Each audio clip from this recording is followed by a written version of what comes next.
Bressler here today, talking about the concept and explaining diminished value. When you're considering the concept of diminished value, it's sometimes helpful to put yourself in the shoes of a buyer of a vehicle. So we're going to use a particular car today as an example, and perhaps you at one time had thought about buying or dream about buying a Maserati. It's an exotic car. It's powerful, it's elegant, it's expensive, and it's a dream car for some people. Some people would love to own a Maserati. So for a moment, put yourself in the shoes of someone who's shopping for a slightly used Maserati, and then consider this. Here's a Maserati.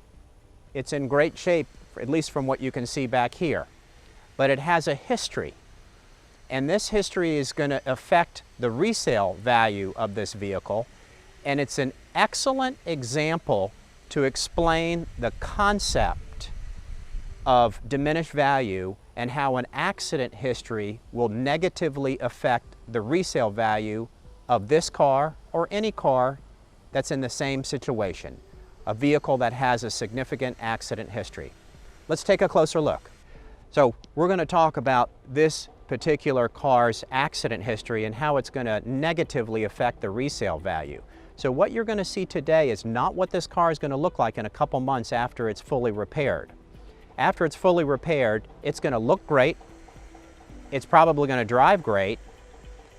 It might appeal to some people, but then when they understand the full history of this vehicle, anyone who's interested in buying this car most likely is going to pass on the opportunity if they really understood what is the accurate history of this vehicle.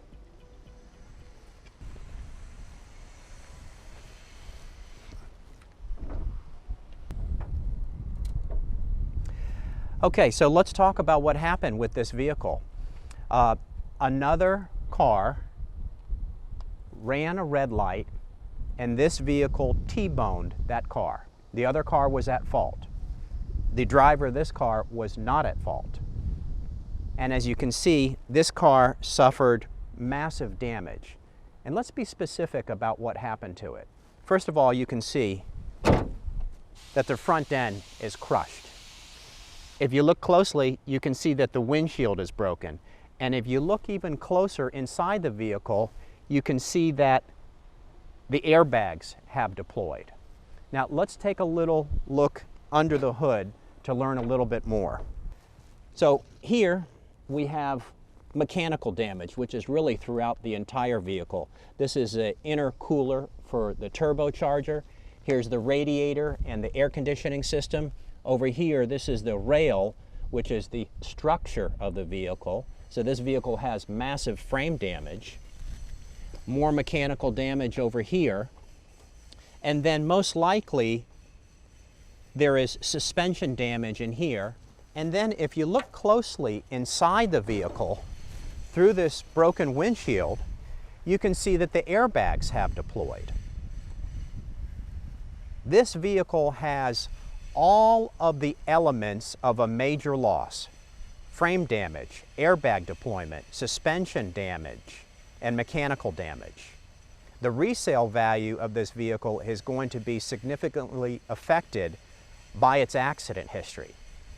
And so, who is going to want to buy a car that previously had this much damage? The answer is nobody. No one wants to buy a car that has this type of accident history. You know, the price of anything is usually a product of supply and demand. And the demand for wrecked and repaired cars either doesn't exist or is extremely low. And that's why this vehicle, when it's repaired, is going to have a very low resale value because of the accident history, no matter how well it's fixed and no matter how shiny it looks when it's being offered by the seller. So like I mentioned before, another car caused this accident. The driver of this car was innocent. They didn't cause the accident.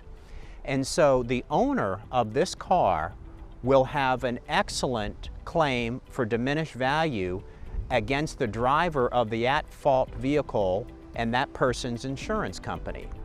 These are the type of claims that I handle on behalf of my clients who are the owners of high-end cars like this or other new or newer cars